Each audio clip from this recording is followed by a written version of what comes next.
नमस्कार, mind rocks में आपका स्वागत है। लेकिन ये स्वागत बड़ा औपचारिक किस्म का लग रहा है, इसलिए हम जैसे मेहमान वैसी जबान वाले मोड में आ जाते हैं। हमारे साथ बहुत ही चौचक, बहुत ही लल्लन टॉप आदमी है इंडिया टुडे माइंड रॉक्स के इस ई सेशन के हमारे आज के मेहमान, जिन्होंने अपनी इमेज को वजन देने के लिए पीछे फोटो भी वैसी लगा रखी है। भुवन बाम, बहुत बहुत स्वागत है आपका। हाय सौरभ भाई, थैंक यू। पहली बात तो बड़ा ही भारी भारी इंट्रोडक्शन था, ये बहुत ही मजेदार इंट्रोडक्शन था। और ई रॉक्स माइंड रॉक्स में आके तो मेरा तो मूड हमेशा अच्छा हो जाता है। मैं 3 दफा नहीं, ये मेरा तीसरी दफा है और हमेशा इंटरेस्टिंग कुछ कॉन्वर्सेशन होती है। और पहली बार आपके साथ मेरी बात हो रही है और हम लोग कब से कोशिश कर रहे हैं बात करने की। Precisely. अब यार ये बताओ गुरु, ये पीछे तुमने चील बिला हुआ बना क्या रखा है? ये लग रहा है जैसे कोई नील आर्मस्ट्रांग टाइप का लौंडा है और वो गिटार बजा रहा है। ये क्या है? जी, तो ये वही है, क्योंकि और ये इंटरनेट से लिया गया है फोटो। और ये बाहर का बहुत ही एक मशहूर टैटू है। और ये मेरी कुछ इमेजिनेशन कुछ ऐसे थी, क्योंकि जब हम बचपन में कहते हैं कि यार क्या बनोगे, तो बचपन में हर बच्चे को एस्ट्रोनॉट बनना होता है लाइफ में हमेशा, क्योंकि इतना फैंसी रहता है वो सूट वूट, चांद पे जाएंगे भाई, ये करेंगे वो करेंगे। तो बचपन में एस्ट्रोनॉट बनना था। फिर जब थोड़ी अकल आई तो म्यूजिक क्लास में जाने लगा, तो गिटार, तो एस्ट्रोनॉट गिटार बजाता हुआ अपनी दुनिया में मस्त है। और इस चीज की और इस फोटो की मजेदार बात यह है कि सिर्फ स्प्रे का इस्तेमाल हुआ है उसमें। वाओ, कोई ब्रश नहीं यूज हुआ, सिर्फ स्प्रे से किया है, स्टेंसिल और स्प्रे। इंटरेस्टिंग साउंड कर रहा है। वैसे भाई साहब, आपको बता दें कि सब बच्चों को एस्ट्रोनॉट नहीं बनना होता है। हमारी तरफ के बच्चों को पता चलता है ना कि चांद है, तो बोलते हैं भाई साहब विधानसभा कितनी है चांद की, और कौन कौन सी पार्टी टिकट दे रही है चुनाव लड़ने के। मैं जिस स्कूल में था वहीं वहीं यही था, वहां क्रिकेटर बनना था आधो को, फिर एकदम इंडियन आइडल आ गया तो सबको अभिजीत सावंत बनना था। किसी को विधायक सांसद नहीं बनना था। नहीं, विधायक सांसद तो आज तक नहीं समझ आता मेरे दोस्तों को कि क्या होता है ये सब। अच्छा, एक बात बताओ भुवन कि ये बहुत कॉन्शियस एफर्ट होता है क्या बहुत सारे यूट्यूबर्स का, या बहुत सारे लोग जो इंटरनेट पर स्टार हैं और जो एंटरटेनमेंट जोन में कंटेंट क्रिएट कर रहे हैं, कि पॉलिटिकल कमेंट्री से बचते हैं? Do you think so? जी, अपना एग्जांपल दूंगा। हाँ। मैं तो बचता हूँ, वाई? लेफ्ट राइट भागता हूँ, क्योंकि मुझे पता है ना, मैं इतना इमेच्योर हूँ कि मैं अपनी बात 280 कैरेक्टर में तो नहीं कह पाऊंगा ट्विटर पे।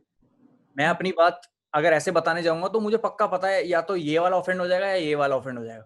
इसलिए मैं कहता हूँ चुप रहता हूँ। कहीं मौका मिला वीडियो में तो कॉमेडी के जरिए घुसा दूंगा एक। इसने समझना होगा ना, जो समझने वाला होगा वो समझ जाएगा। बाकी मेरे को किसी और की परवाह नहीं। मैंने ये ट्राइड एंड टेस्टेड मेथड है मेरा, कि अगर आप कोई सोशल मैसेज कॉमेडी के थ्रू देते हो ना, तो वो बहुत गहरी जाती भी है।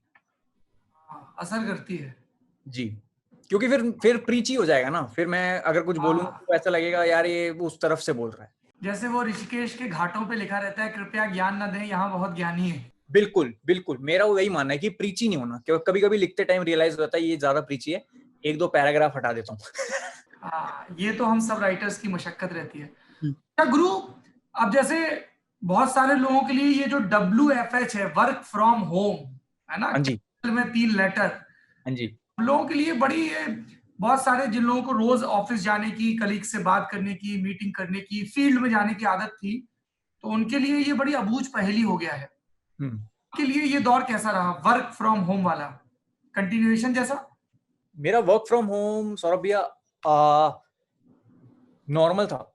ऐसा कुछ ड्रास्टिक चेंज नहीं आया, क्योंकि मेरे को घर में ही रहने की आदत है। I am not an out going person, इतना सोशल नहीं होता मैं। क्लबों में जाना होता नहीं। जब दोस्त मिलने होते हैं तो हम किसी के घर जाके ही बैठ जाते हैं। तो हमारा ये है, हमारी आउटिंग 0 है हम सारे दोस्तों की। मेरे पिछले मतलब 19 साल मान लो आप, 19 साल में मेरे सिर्फ 5-6 दोस्त हैं बस। कॉन्स्टेंटली 19 साल से हम लोग एक ही बेंच पे बैठा करते थे, एक ही क्लास में थे हम। मनुष्यत देखो, हम एक ही कॉलेज में भी चले गए सारे साथ में। वो सालों से पीछा छूटा ही नहीं मेरा कभी। तो और अभी साथ में भी काम कर रहे हैं।